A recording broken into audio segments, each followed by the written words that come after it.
একটি সংসার চালানোর জন্য এই ভাইটি আমার কতই না পরিশ্রম করে। এই ভিডিওটা ফুল না দেখলে বুঝতে পারবেন না, অবশ্যই ভাইটির কথাগুলো শুনুন। এখানে কাজ করো কত বছর হচ্ছে তোমার কাজের অভিজ্ঞতা? তাও তো 8 বছর। 8 বছর। তো এইসব যে কাজ করো, তুমি পড়াশোনা করো না? হ্যাঁ, পড়াশোনা করি। পড়াশোনা করো না, তাহলে কাজ করতেছো? পড়াশোনার পাশাপাশি কাজ করতেছি। কষ্ট হয় না এসব হ্যাঁ, কাজে? কষ্ট তো হয়ই। তো সারাদিন কাজ করো, মানে কটার থেকে কাজ করো? সকাল 6টার থেকে। 6টার থেকে।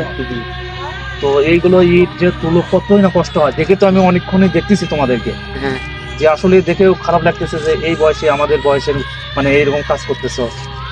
তো দেখে অনেকটা খারাপ লাগলো। তো খারাপ লাগলে কিছু করার নাই, কাজ তো কাজই, হ্যাঁ। যেহেতু পড়াশোনা করতেছো। তো গাইস, এই ভাইটি কিন্তু পড়াশোনা করে এবং পাশাপাশি নিজের সংসার চালানোর জন্য কাজ করে, ঠিক না? হ্যাঁ। তো যাই হোক, এই ভাইয়ের জন্য সবাই দোয়া করবেন, আর আমাদের পেজের পক্ষ থেকে তার জন্য গিফট। না, না, এটা না, ওইটা না।